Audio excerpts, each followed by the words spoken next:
Detective Inspector Sarah Mitchell had seen many strange cases during her 20 years with the Metropolitan Police, but nothing quite like this. She stood outside the gleaming glass tower in central London, watching as royal protection officers emerged from the building with grim expressions. The call had come in at 6:47 a.m. on a crisp October morning, and the details were sketchy at best. Tom Parker Bowles, the eldest son of Queen Camilla, had reported a break-in at his penthouse apartment. What made this case extraordinary wasn't just the royal connection, but what the intruders had allegedly discovered during their crime. According to the initial report, hidden gemstones belonging to the late Queen Elizabeth II had been found concealed within the walls of the luxury apartment. Sarah pushed through the crowd of reporters already gathering outside the building. News traveled fast when it involved the royal family, and this story had all the ingredients for a media frenzy. She flashed her badge to the uniformed officer, guarding the entrance, and made her way to the private elevator that would take her to the 40th floor. The elevator ride felt endless as questions swirled in her mind. How had royal protection officers been the first to respond to what should have been a routine burglary call? Why were gemstones that supposedly belonged to the late queen hidden in Tom's apartment? And most importantly, who were these mysterious intruders who had somehow managed to break into one of London's most secure residential buildings? When the elevator doors opened, Sarah was greeted by Commander James Wellington, head of the Royal Protection Unit. His usually composed demeanor showed cracks of strain around the edges. They had worked together on several occasions, and Sarah could tell this case was already weighing heavily on him. "Sarah, thank God you're here," James said, his voice barely above a whisper. "This situation is more complicated than we initially thought. We need someone we can trust to handle this delicately." The penthouse was a stunning display of modern luxury, with floor-to-ceiling windows offering panoramic views of London. However, the elegant interior was now marred by the obvious signs of a thorough search. Furniture had been moved, artwork was askew, and there was a gaping hole in the wall of what appeared to be Tom's study. Tom Parker Bowles sat in his living room, still wearing his pajamas and a silk robe. Despite being in his late 40s, he looked younger than his years, though the events of the morning had clearly shaken him. His usually perfectly styled hair was disheveled, and his hands trembled slightly as he held a cup of tea that had long since gone cold. "Mr. Parker Bowles," Sarah said gently, taking a seat across from him. "I know this has been traumatic, but I need you to walk me through exactly what happened." Tom took a shaky breath before beginning his account. He had been awakened around 3 a.m. by sounds coming from his study. At first he thought it might be the building settling or perhaps maintenance work, but the noises continued and became more pronounced. Against his better judgment, he had crept toward the study to investigate. "I saw them through the crack in the door," Tom said, his voice barely audible. 3 people, all dressed in black, wearing masks. They had some kind of device that was scanning the walls. When it beeped, they started cutting into the plaster with professional tools. Sarah made notes as Tom continued his story. He described how he had quietly retreated to his bedroom and immediately called the emergency number for Royal Protection Services. The response had been swift, with officers arriving within 8 minutes of his call. "But here's the thing that doesn't make sense," Tom added, looking directly at Sarah. "They weren't stealing anything. In fact, when the officers arrived, the intruders were gone, but they had left behind what they found in the wall." James Wellington stepped forward and gestured toward the damaged wall in the study. "This is where it gets interesting, Sarah. The intruders had exposed a hidden compartment that none of us knew existed. Inside were several small velvet pouches containing what appeared to be extremely valuable gemstones." Sarah examined the hole in the wall more closely. The work was precise and professional, suggesting the intruders knew exactly what they were looking for and where to find it. The hidden compartment was cleverly concealed behind what appeared to be a solid wall, but closer inspection revealed it was actually a false panel, designed to blend seamlessly with the surrounding structure. The gemstones themselves were breathtaking. Each pouch contained different types of precious stones, emeralds that seemed to glow with their own inner light, sapphires of the deepest blue, and diamonds that caught and reflected every ray of light in the room. But what made them truly extraordinary were the small tags attached to each pouch, written in elegant handwriting that simply read ER2, followed by dates spanning several decades. The handwriting has been preliminarily verified as belonging to Queen Elizabeth II, James explained quietly. These appeared to be personal stones from her private collection, not part of the crown jewels or any official royal regalia. Sarah felt the weight of the implications settling over her. If these gemstones truly belonged to the late queen, what were they doing hidden in Tom's apartment? Had he known about them? And if not, who had placed them there and why? Tom seemed to read her thoughts. Inspector, I want to be absolutely clear about something. I had no knowledge of these stones or this hidden compartment. I've lived in this apartment for 3 years, and I've never seen or heard anything that would suggest there was anything concealed in these walls. The apartment had been a gift from his mother, Queen Camilla, shortly after her marriage to King Charles III. The building itself was owned by a private corporation with ties to several prominent British families, and the penthouse had been extensively renovated before Tom moved in. As Sarah continued her examination of the scene, more questions arose than answers. The intruders had been professional enough to bypass the building's extensive security system, locate a hidden compartment that even the apartment's owner didn't know existed, and extract valuable historical artifacts. Yet they had left everything behind and vanished without a trace. The morning sun was now streaming through the windows, casting long shadows across the disrupted room. Sarah knew that within hours, this story would dominate headlines around the world. The royal family was already under intense scrutiny, and this mysterious discovery would only intensify public interest and speculation. James Wellington approached her with a concerned expression. Sarah, we need to move quickly on this.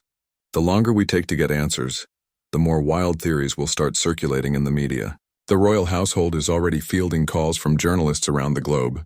Sarah nodded, understanding the delicate nature of the situation. This wasn't just a criminal investigation.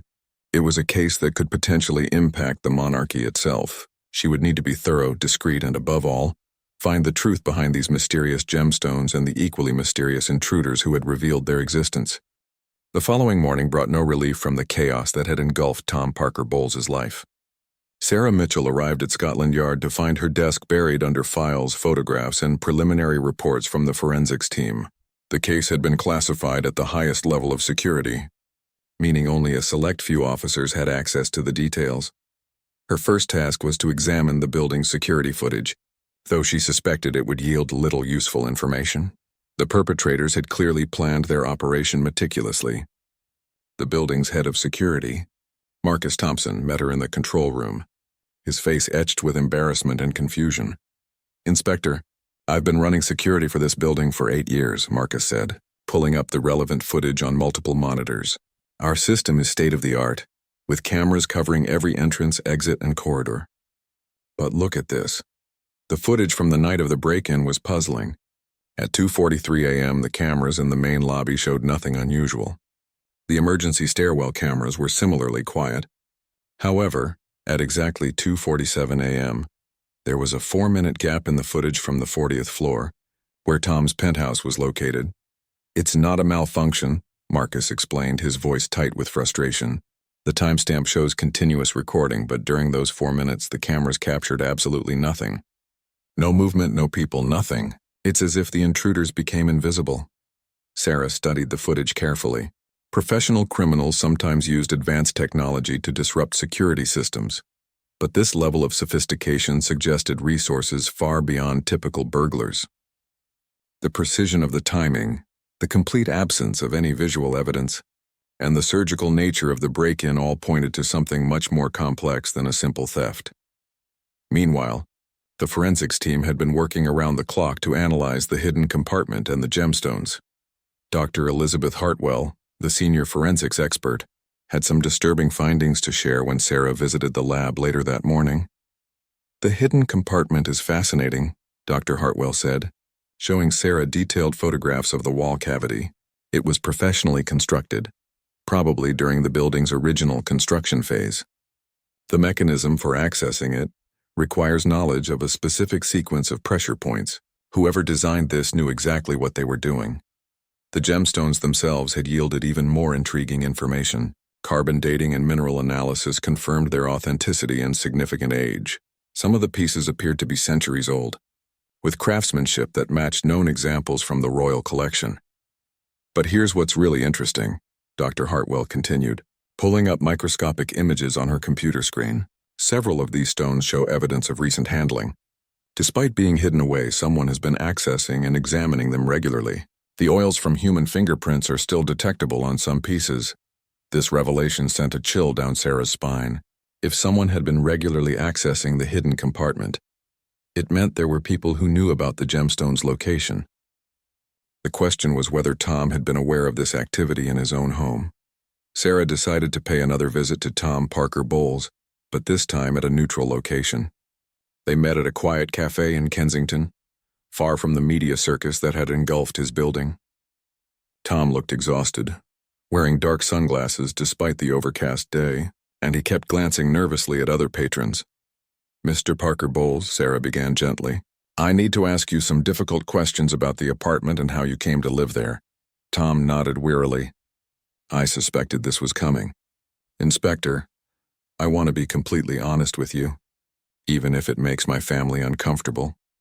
He explained that the apartment had indeed been a gift from his mother, but the circumstances were more complicated than initially described. Queen Camilla had purchased the penthouse through a private trust, using funds that Tom had assumed came from her personal wealth accumulated before her marriage to King Charles. "My mother said the apartment would be a fresh start for me," Tom continued, stirring his coffee absent-mindedly. "I had been going through a difficult period, some personal problems that had attracted unwanted media attention. She thought having a private, secure place to live would help me get my life back on track." Sarah made notes as Tom spoke, but she noticed he seemed to be holding something back. His answers were carefully worded, and he avoided making direct eye contact when discussing his mother's motivations for the generous gift. "Tom," Sarah said, using his first name to create a more personal connection, "is there anything else about the apartment or your mother's involvement that you think I should know?" For a long moment, Tom was silent. Finally, he leaned forward and lowered his voice. "Inspector, there were times when I thought I heard sounds from within the walls. Nothing dramatic, just occasional creaking or subtle noises that didn't seem related to the building's normal settling. I mentioned it to the building maintenance team several times, but they never found anything wrong." This new information added another layer to the mystery. If Tom had been hearing sounds from within the walls, it suggested that someone had been accessing the hidden compartment regularly, possibly for years. The question was who had that kind of access and knowledge. Sarah's next stop was Clarence House, where she had arranged to meet with Queen Camilla's private secretary, Andrew Morrison. The meeting was conducted with the utmost discretion in a small, windowless office away from the main reception areas. Morrison was a distinguished man in his 60s who had served various members of the royal family for over 3 decades. His manner was polite but guarded, and Sarah could sense that he was measuring every word carefully. "Mr. Morrison," Sarah began, "I need to understand the circumstances surrounding the purchase of Tom Parker Bowles' apartment. Specifically, I need to know about the source of the funds and whether Her Majesty was aware of any historical significance the property might have held." Morrison's expression remained neutral, but Sarah noticed a slight tension in his shoulders. "Inspector, I can confirm that Her Majesty purchased the property through legitimate means, using personal funds that were entirely her own. The decision was motivated purely by maternal concern for her son's well-being and privacy."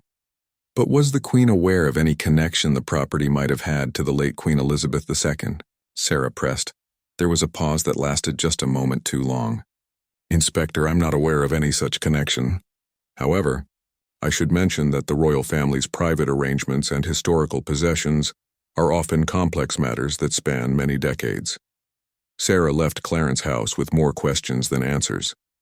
Morrison's careful responses and diplomatic language suggested there was much more to the story than anyone was willing to reveal. The royal family's reputation for discretion was legendary, but in this case their silence might be hindering a criminal investigation. Back at Scotland Yard, a new development was waiting for her. The tech team had made a breakthrough with the security footage.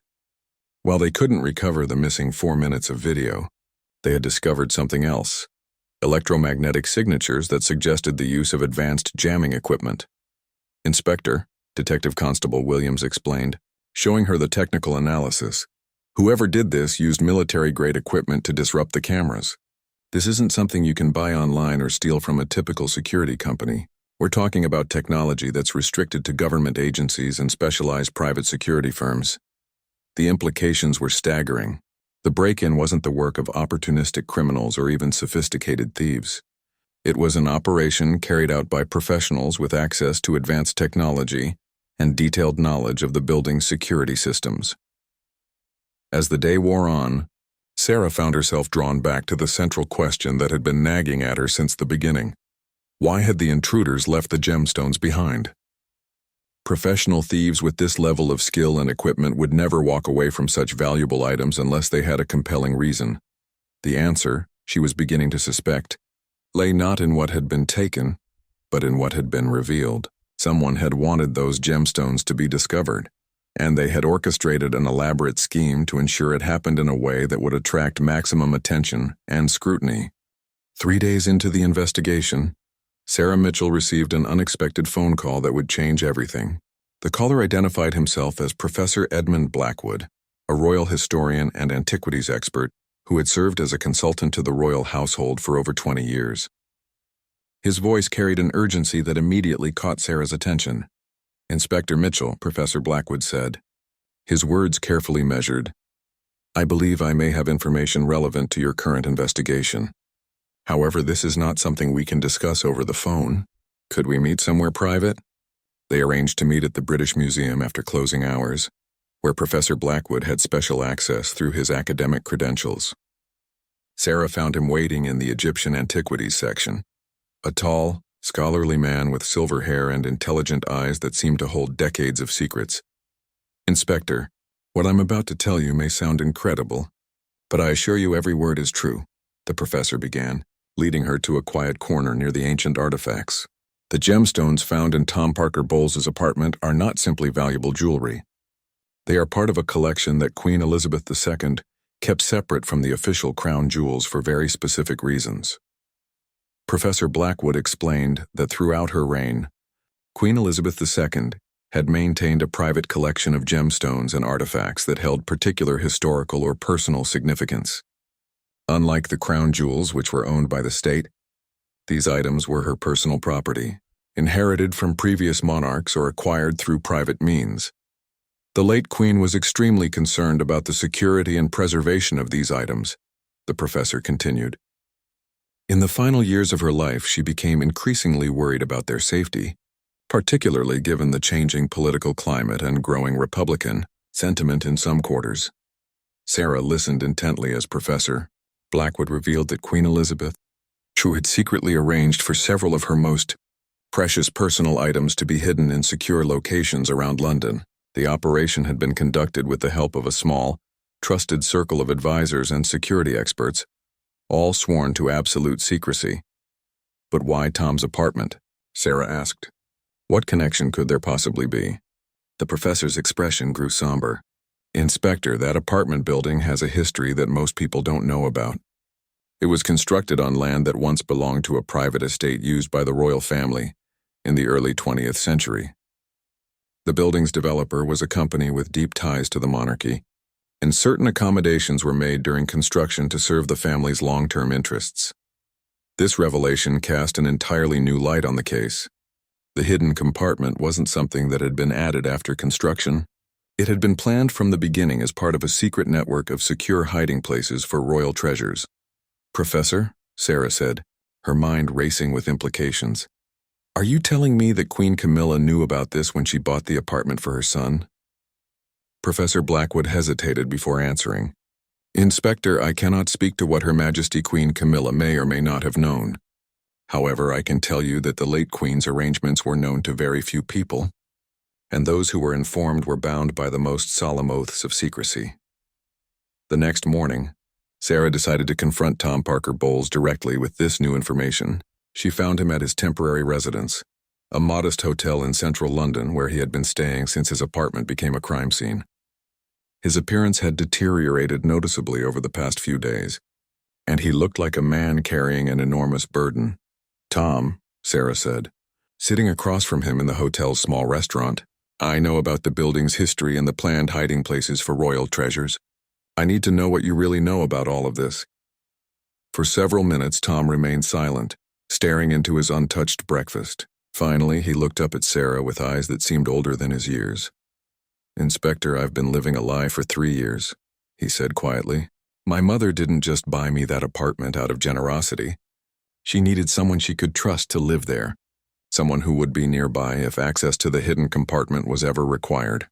Tom's confession revealed a conspiracy that went far deeper than anyone had imagined. Queen Camilla had indeed known about the hidden gemstones when she purchased the apartment. She had been one of the few people entrusted with the late Queen's secret arrangements, and she had placed her son in the apartment as an unwitting guardian. "I was never supposed to know about the compartment," Tom continued, his voice barely above a whisper. "My role was simply to live there and maintain the apartment. Mother said it was important for the family's security, but she never explained why." Sarah pressed him for more details, and Tom revealed that over the past 3 years, there had been several occasions when his mother had visited the apartment alone. She would ask him to leave for a few hours, claiming she needed privacy to handle some personal business.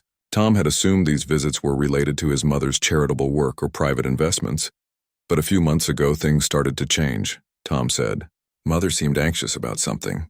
She began asking detailed questions about the apartment's security, whether I had noticed anything unusual, whether anyone had ever asked me strange questions about the building or its history. The picture that emerged from Tom's account suggested that Queen Camilla had become aware of a potential threat to the security of the hidden gemstones.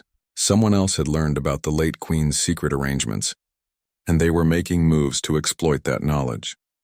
Sarah's next step was to examine the building's ownership and construction records more thoroughly. Working with a team of financial investigators, she traced the complex web of companies and trusts involved in the building's development. What they discovered was a network of connections that reached into the highest levels of British society. The building's original developer was a company called Regency Holdings, which was owned by a trust controlled by several prominent British families. Among the board members were names that appeared frequently in royal circles: longtime friends of the monarchy, former government officials, and business leaders with close ties to the establishment. However, the most significant discovery came when the investigators examined recent changes in the company's ownership structure. 6 months earlier, a significant stake in Regency Holdings had been acquired by a consortium of international investors, including several individuals with questionable backgrounds and possible connections to organized crime.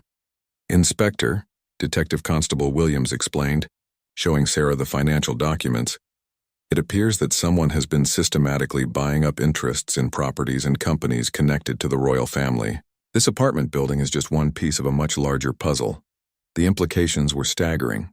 If criminal elements had gained access to information about the royal family's secret security arrangements, it could represent a massive breach of national security. The hidden gemstones might be just the beginning of a larger operation targeting royal assets and potentially compromising the monarchy's security. Sarah realized that the break-in at Tom's apartment might not have been a theft at all, but rather a message. By revealing the existence of the hidden gemstones, the intruders were demonstrating their knowledge of the royal family's most closely guarded secrets. They were showing that they could access anything, anywhere, at any time.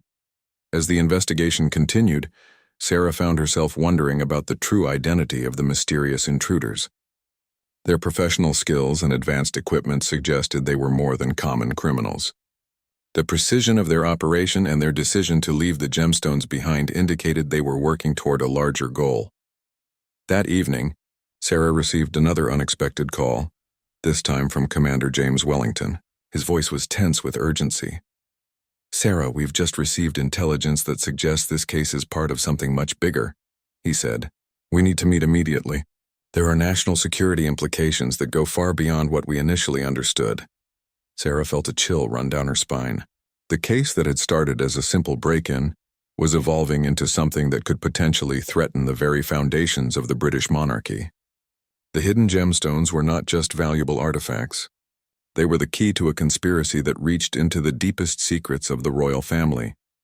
As she prepared to meet with Commander Wellington, Sarah couldn't shake the feeling that they were all being manipulated by forces they didn't yet understand. The intruders had set something in motion that night in Tom's apartment, and the consequences were only beginning to unfold. The secure briefing room beneath Scotland Yard felt like a bunker, as Sarah Mitchell took her seat across from Commander James Wellington and a woman she had never seen before. The newcomer was introduced only as Ms. Foster from an unspecified government agency, and her presence immediately elevated the gravity of the situation. "Inspector Mitchell," Ms. Foster began, her voice crisp and authoritative. "What I'm about to share with you is classified at the highest levels. The break-in at Tom Parker Bowles' apartment is connected to a broader operation that threatens national security." Ms. Foster opened a thick file and spread several photographs across the table. The images showed surveillance photos of various individuals entering and leaving buildings across London, including some near royal residences and government offices. "For the past 18 months, we've been tracking an international network that specializes in acquiring and exploiting sensitive information about European royal families," Ms. Foster explained. "They call themselves the Collectors, and their methods are sophisticated beyond anything we've encountered before." Sarah studied the photographs carefully. Some of the individuals looked like typical business people, while others had the bearing of military or intelligence operatives. What struck her most was their diversity. This wasn't a group bound by nationality or obvious common characteristics. Commander Wellington leaned forward, his expression grim. "Sarah, the Collectors don't just steal valuable items. They gather information that can be used for blackmail, political manipulation, and destabilizing governments. They've already successfully targeted royal families in Belgium and Sweden." The briefing revealed a chilling pattern of operations across Europe. The Collectors would spend months or even years researching their targets, identifying vulnerabilities and secret assets. They would then orchestrate elaborate schemes to expose or acquire sensitive materials, which they would use to leverage political influence or extract enormous payments. The late Queen Elizabeth II appears to have been their primary target in the United Kingdom, Ms. Foster continued. "We believe they spent years mapping her private security arrangements and identifying the locations where she had hidden her most valuable personal possessions." Sarah felt the pieces of the puzzle beginning to come together. "So the break-in at Tom's apartment was their way of proving they know about the hidden assets?" "Exactly," Ms. Foster confirmed. "By revealing the gemstones but leaving them behind, they're demonstrating their capabilities while showing they want something more valuable than mere treasure." The briefing continued with even more disturbing revelations. Intelligence agencies had intercepted communications suggesting that the Collectors possessed detailed information about other royal hiding places throughout London. They knew about secret passages in Buckingham Palace, hidden vaults beneath royal residences, and private collections stored in seemingly ordinary buildings across the city. "But their ultimate goal isn't theft," Commander Wellington explained. "They're building a comprehensive database of royal secrets that they can use to manipulate the monarchy itself. Imagine the power of knowing every hidden asset, every private arrangement, every secret the royal family has tried to protect." Sarah's mind raced with the implications. If the Collectors could prove they had access to the royal family's most closely guarded secrets, they could essentially hold the monarchy hostage. They could demand policy changes, financial payments, or political favors under the threat of exposing embarrassing or damaging information. "What do we know about their leadership?" Sarah asked, studying the surveillance photos more closely. Ms. Foster pointed to one particular image showing a distinguished-looking man in his 50s entering a luxury hotel. "This is Viktor Kozlov, a former intelligence operative who worked for several Eastern European governments before going private. He's believed to be the operational leader of the Collectors, though the organization's true hierarchy remains unclear." The photo showed a man with sharp features and cold eyes, someone who looked capable of orchestrating complex operations without any moral qualms. According to the intelligence file, Kozlov had a background in both military operations and financial crimes, making him uniquely suited to lead an organization like the Collectors. "We also suspect they have inside help," Commander Wellington added grimly. "Some of the information they possess could only have come from people with direct access to royal security arrangements." This possibility sent a chill through Sarah. If the Collectors had recruited sources within the royal household or security services, it would explain how they had acquired such detailed knowledge of the hidden assets and security procedures. The briefing concluded with a sobering assessment of the current threat level. Intelligence suggested that the Collectors were preparing for a major operation, possibly targeting multiple royal sites simultaneously. The break-in at Tom's apartment might have been just the opening move in a much larger game. "Inspector Mitchell," Ms. Foster said, closing her files, "we need you to continue your investigation, but now you'll be working with our people. We believe the collectors will make contact soon, and when they do, we need to be ready."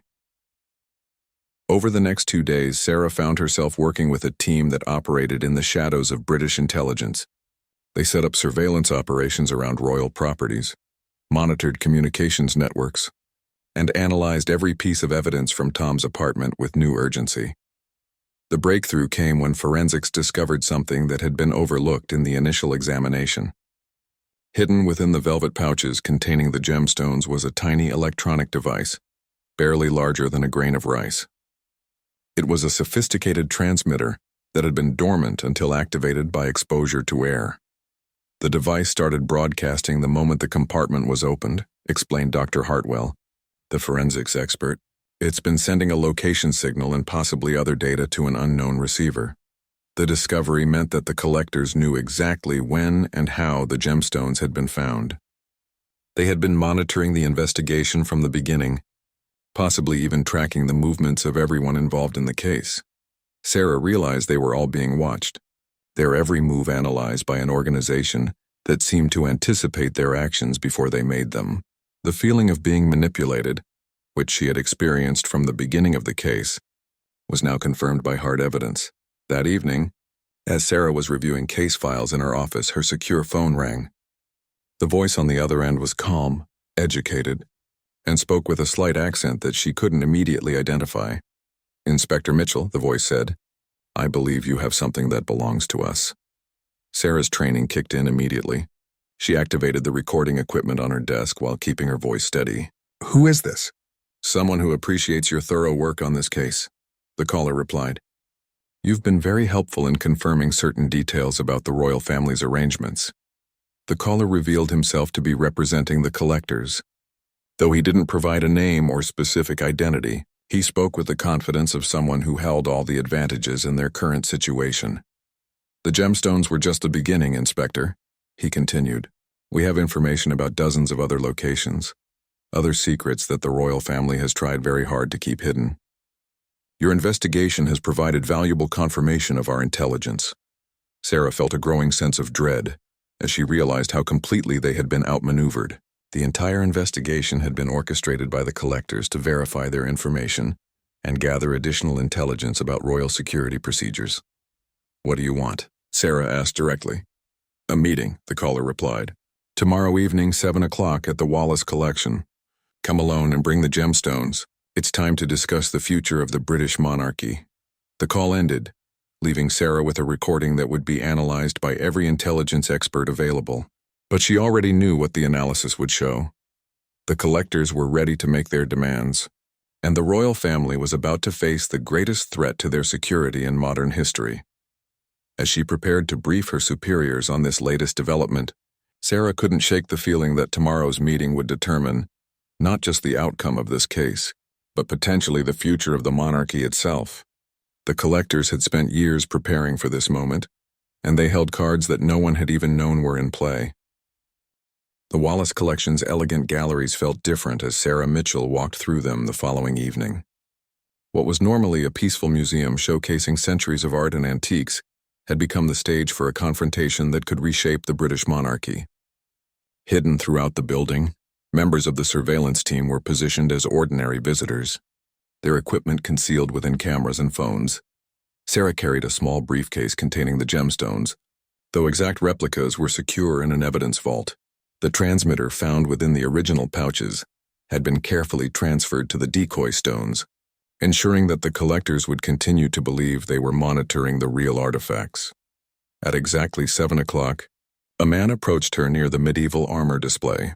He was tall and impeccably dressed with silver hair and the bearing of someone accustomed to command. Sarah recognized him immediately from the surveillance photos as Victor Kozlov, the operational leader of the collectors. "Inspector Mitchell," Kozlov said with a slight bow, his English perfect despite the accent. "Thank you for coming. Shall we find somewhere more private to discuss our mutual interests?" Kozlov led her to a small gallery that had been mysteriously closed to other visitors. As they entered, Sarah noticed two other individuals already present, a woman in her 40s with sharp features and intelligent eyes, and a younger man who stood by the window with the alertness of professional security. "Please, sit," Kozlov said, gesturing to a chair positioned in the center of the room. "I know this situation must be quite stressful for you, but I assure you we have no intention of harming anyone. We are, above all, business people." The woman stepped forward and introduced herself simply as Elena. "Inspector, we've been monitoring your investigation with great interest. Your thorough work has confirmed much of what we suspected about the royal family's private arrangements." Sarah remained silent, allowing them to reveal their intentions while the concealed recording equipment captured every word. She had been briefed to gather as much information as possible about their organization and ultimate goals. Kozlov opened a leather portfolio and spread several documents across a nearby table. Sarah's heart sank as she recognized architectural plans, security schematics, and photographs that detailed dozens of locations throughout London. The scale of their intelligence gathering was far beyond anything the briefings had suggested. "As you can see," Kozlov said, his voice taking on a lecturing tone, "the Gemstones in Tom Parker Bowles' apartment represent just a tiny fraction of what we know. The late Queen Elizabeth II was remarkably creative in her security arrangements, but she underestimated the persistence of modern intelligence gathering." Elena added, "We have documented evidence of hidden valuables in 17 different locations across London. Private residences, government buildings, even some commercial properties that the royal family uses through various trusts and shell companies. The documents revealed a comprehensive map of royal assets that the public had never imagined existed. Secret vaults beneath historic buildings, hidden compartments in royal residences, and private collections stored in seemingly ordinary locations throughout the city. What we're offering," Kozlov continued, "is a business arrangement that benefits everyone involved. We have no interest in destroying the monarchy or causing public embarrassment. We simply want fair compensation for our research and discretion regarding what we've discovered." Sarah finally spoke, her voice steady despite the gravity of the situation. "You're talking about blackmail." "I prefer to think of it as consulting," Elena replied with a slight smile. "We've uncovered significant security vulnerabilities that could be exploited by less scrupulous individuals. We're offering to keep this information private in exchange for reasonable consideration." The reasonable consideration they outlined was staggering. They wanted an initial payment of £50 million, followed by annual payments of £10 million for their continued silence. In addition, they demanded access to certain government contracts and business opportunities that would allow them to legitimize their operations. "And if the royal family refuses?" Sarah asked. Kozlov's expression grew cold. "Then we begin releasing information gradually. First, we might reveal the locations of a few hidden assets, causing embarrassment and security concerns. Then perhaps we share details about the more creative tax arrangements that some of these assets represent. Eventually, we could release everything, including some rather interesting personal items that belong to various royal family members." The threat was clear and devastating. The collectors had gathered enough information to destroy the royal family's reputation and potentially trigger a constitutional crisis. The monarchy's survival depended on public respect and trust, both of which could be fatally damaged by the right revelations. Elena opened another file and showed Sarah photographs that made her blood run cold. The images showed the interiors of private royal residences, including rooms that were never seen by the public. There were also documents that appeared to be private correspondence between royal family members, discussing matters that would be deeply embarrassing if made public. "How did you get access to these?" Sarah asked, though she already suspected the answer. "We have friends in many places," Kozlov replied cryptically. "People who work in royal households, security services, government offices. Sometimes they share information willingly. Sometimes they require encouragement. But the result is the same. We know everything." The revelation that the collectors had recruited sources within the royal establishment was perhaps the most disturbing aspect of the entire operation. It meant that nowhere was truly secure, and no secret was safe from their reach. As the meeting continued, Sarah began to understand the true sophistication of their operation. The collectors weren't just treasure hunters or opportunistic criminals. They were a well-funded, professionally organized group that had spent years building an intelligence network focused specifically on European royal families. "We've had similar success with other monarchies," Elena mentioned casually. "The Belgian royal family found our terms quite reasonable after we demonstrated our knowledge of their private affairs. The Swedish royals were initially resistant, but they eventually saw the wisdom of cooperation. The implication was that the collectors had already successfully extorted other royal families and were now bringing their proven methods to Britain. They had refined their approach through previous operations and were confident in their ability to achieve their goals." Kozlov glanced at his watch and began gathering the documents. "Inspector Mitchell, we don't expect an immediate answer. We understand that decisions of this magnitude require careful consideration and consultation with the appropriate authorities." He handed Sarah a secure phone and explained that they would contact her within 72 hours for the royal family's response. During that time, they would continue to monitor the situation and ensure that no attempts were made to disrupt their organization. "Please understand," Kozlov said as they prepared to leave. "We are not your enemies. We simply want to be fairly compensated for our knowledge and discretion. The alternative would be far more unpleasant for everyone involved." Elena added a final warning before they departed. "We're aware that your people are watching us, Inspector. But please remember that we've been planning this operation for years. We have contingencies in place for every possible response, including law enforcement intervention." As the collectors left the gallery, Sarah remained seated for several minutes, overwhelmed by the magnitude of what she had just witnessed. The organization's confidence and detailed planning suggested they had indeed prepared for every eventuality, including the possibility of arrest or government intervention. The surveillance team confirmed that Kozlov and his associates had left the building, but tracking them beyond that point proved impossible. They had vanished into London's crowded streets with the same professional efficiency they had demonstrated throughout their operation. Back at the secure briefing room, Sarah played the recordings for Ms. Foster and Commander Wellington. The silence that followed was heavy with the weight of impossible choices. The government faced a decision between paying extortion to criminals or risking the potential destruction of the monarchy. 72 hours, Ms. Foster said finally, her voice tight with stress. "We need to brief the Prime Minister and prepare options for the royal family. This is no longer just a criminal investigation. It's a matter of national security at the highest level." As Sarah prepared her detailed report of the meeting, she couldn't escape the feeling that the collectors had already won. They had demonstrated such comprehensive knowledge and professional capability that any response seemed inadequate. The royal family was about to face a choice that could determine their survival for generations to come. The emergency meeting at Buckingham Palace took place at dawn, in a secure room that few people ever entered. Sarah Mitchell found herself in the unprecedented position of briefing King Charles III, Queen Camilla, and the Prime Minister about a threat that could potentially end the monarchy as they knew it. The king listened to Sarah's account with a composure that spoke to decades of royal training, but she could see the strain in his eyes. Queen Camilla appeared more visibly shaken, particularly when Sarah described how her decision to place Tom in the apartment had inadvertently exposed one of the late Queen Elizabeth II's most carefully guarded secrets. "Your Majesty," the Prime Minister said carefully, "we have several options, none of them particularly appealing. We can attempt to arrest the known members of the collectors, but they've clearly prepared for that possibility.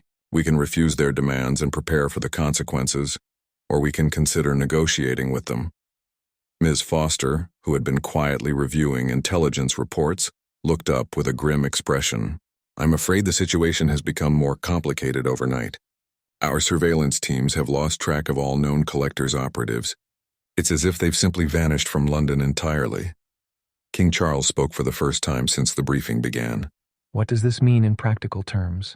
"Sir, it means they're operating from a position we can't monitor or disrupt," Commander Wellington explained. "They could be anywhere, with the ability to release information at any time without warning." The discussion continued for nearly 2 hours, with security experts, legal advisors, and intelligence officials weighing in on various response strategies. Every option carried enormous risks, and the 72-hour deadline meant decisions had to be made quickly. Queen Camilla finally broke her silence, her voice heavy with guilt and worry. "This is my fault. I should never have involved Tom in this arrangement. I thought I was protecting him by giving him a secure place to live, but instead I've put him in terrible danger."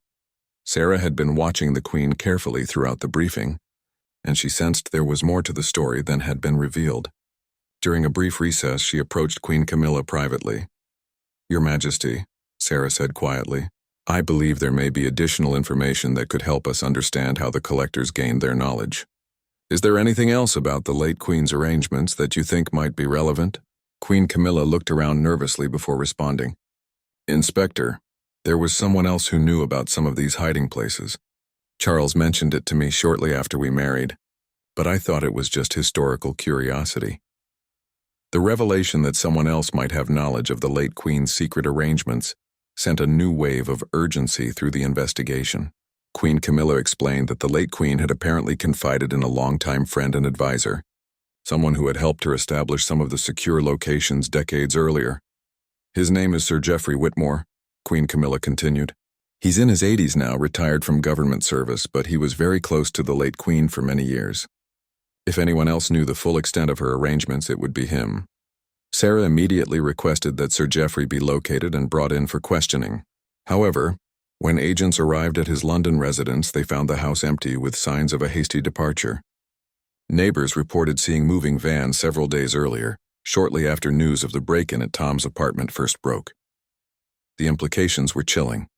If Sir Geoffrey had been compromised by the collectors, either willingly or through coercion, it would explain how they had acquired such detailed intelligence about royal security arrangements. His decades of access to royal secrets would have made him an invaluable source. Meanwhile, intelligence services were working frantically to trace the collectors' communications and financial networks. The secure phone they had given Sarah was being monitored constantly, and analysts were examining every piece of evidence for clues about their current location or future plans.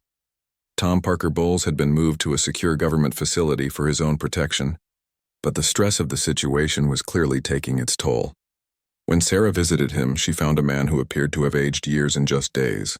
"Inspector, I keep thinking about all those times my mother visited the apartment," Tom said, his voice barely above a whisper.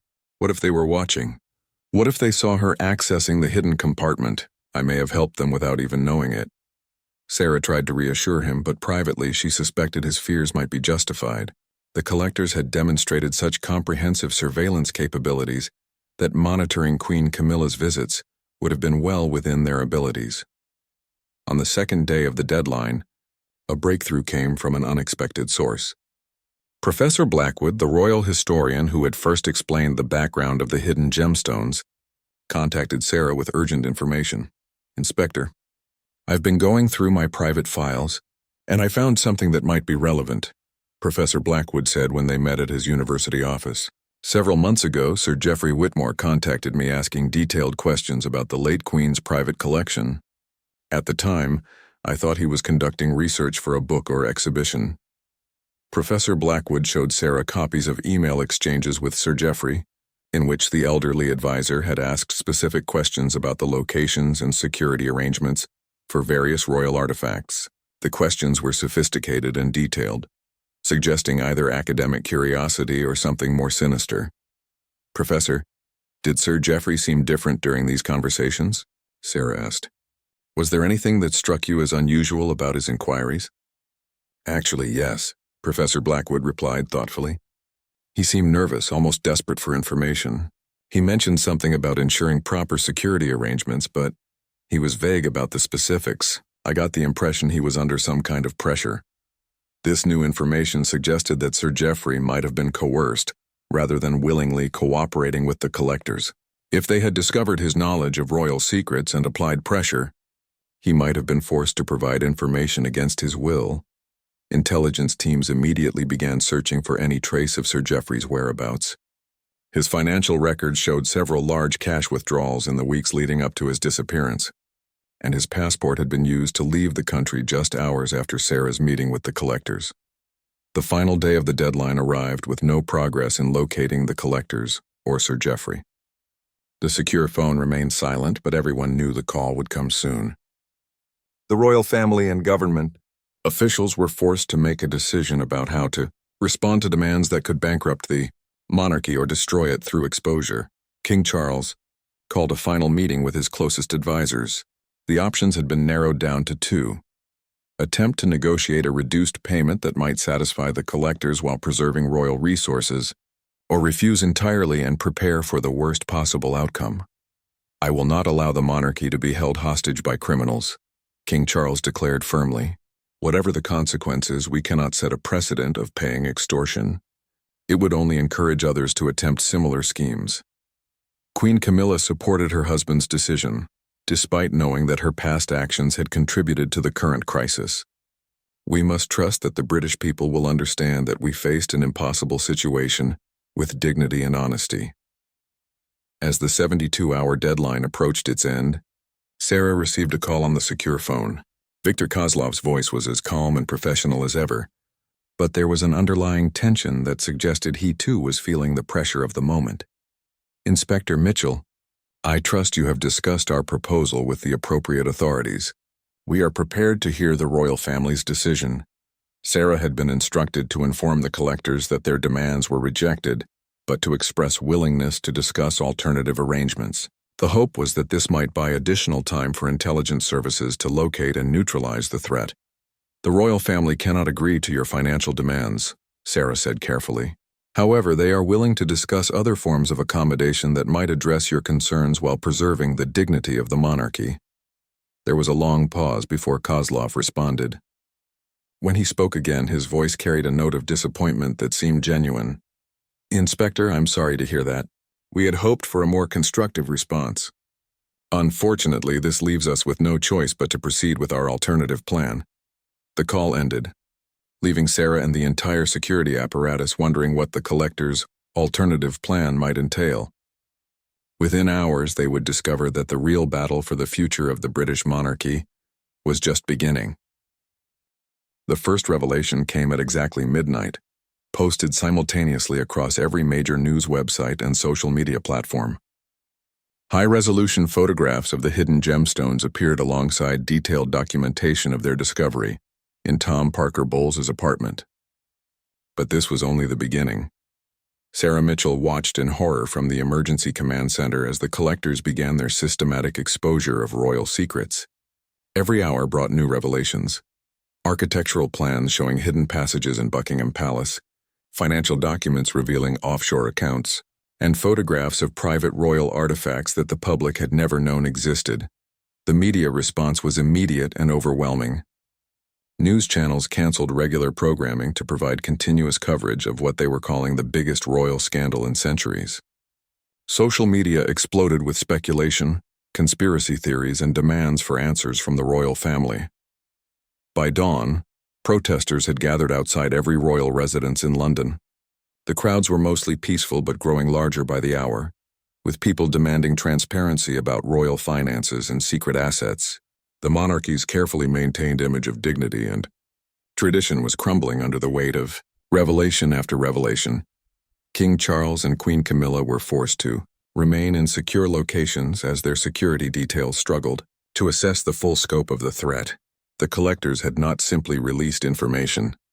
They had orchestrated a comprehensive campaign designed to maximize damage to royal credibility. "The sophistication of this attack is unprecedented," Ms. Foster explained during an emergency briefing. "They're not just dumping information randomly.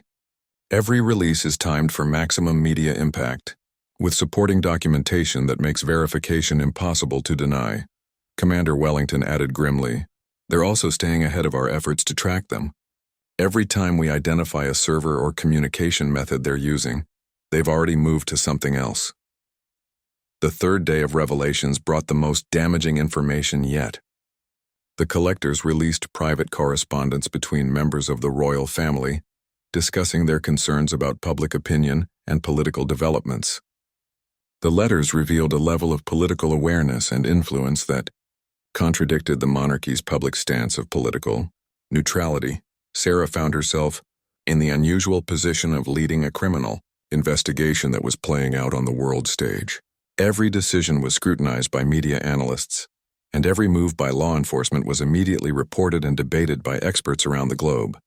The breakthrough came from an unexpected source. Tom Parker Bowles, who had been in protective custody since the crisis began, contacted Sarah with information that he had been too frightened to share earlier. "Inspector, there's something I didn't tell you about those visits from my mother," Tom said when Sarah met with him at the secure facility. "A few months ago, I noticed that she wasn't alone during one of her visits. There was an elderly man waiting in the car downstairs.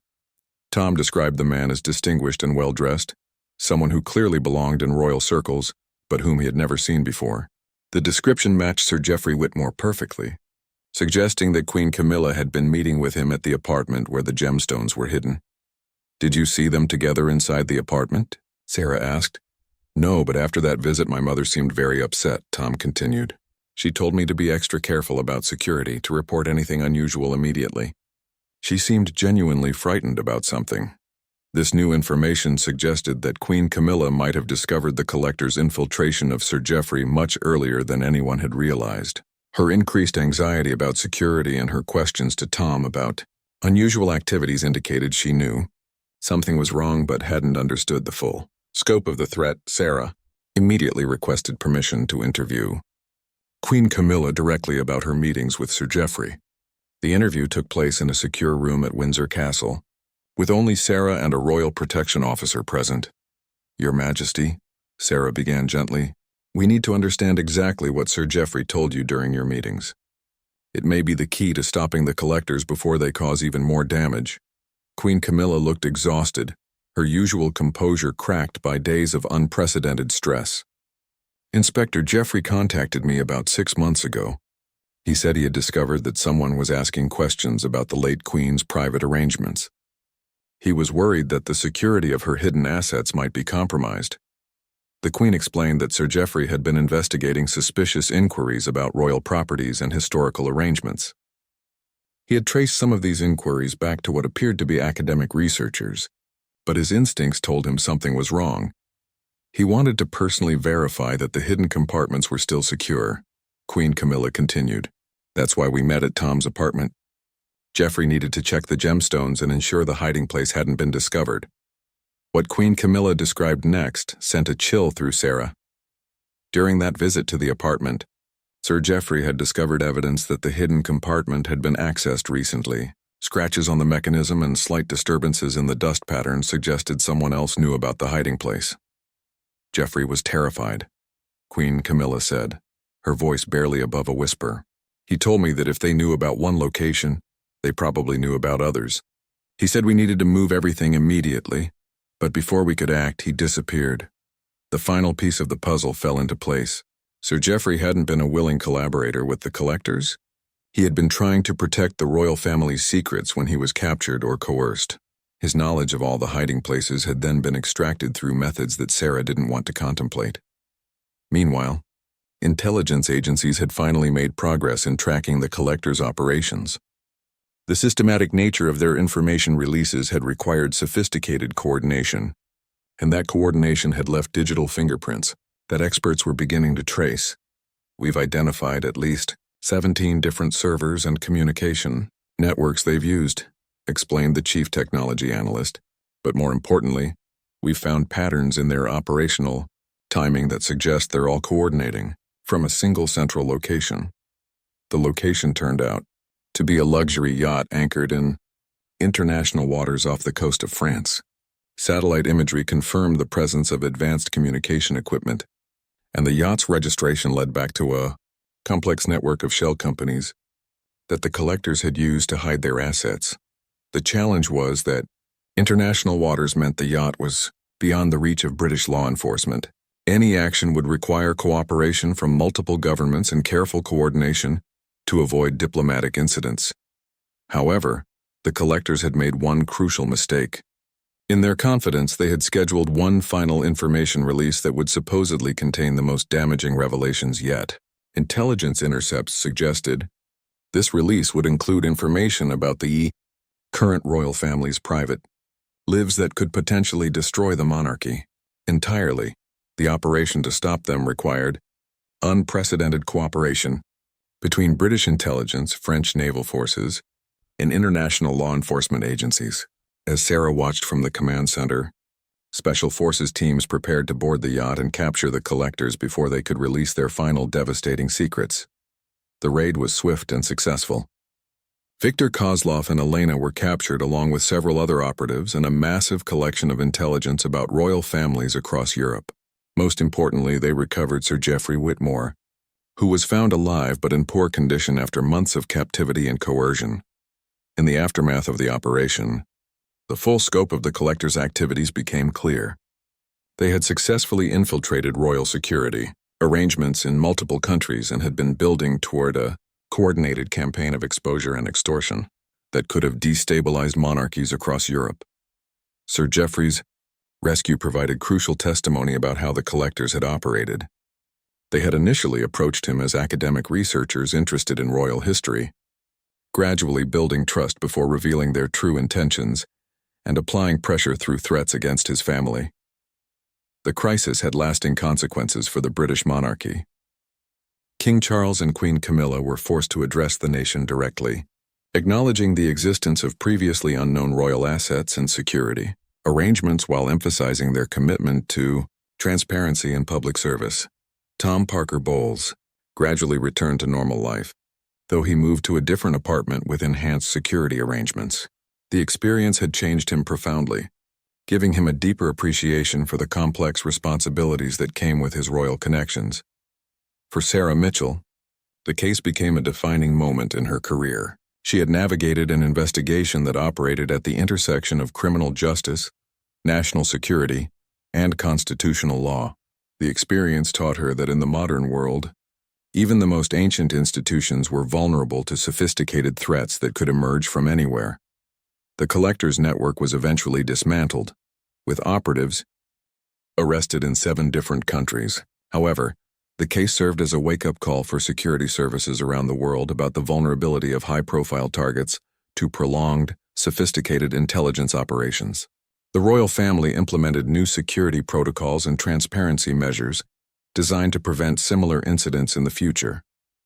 The hidden assets were either moved to more secure locations or, in some cases, donated to museums where they could be properly protected and displayed for public benefit. As Sarah filed her final report on the case, she reflected on how a simple break-in had exposed a conspiracy that reached across continents and threatened one of the world's oldest constitutional monarchies.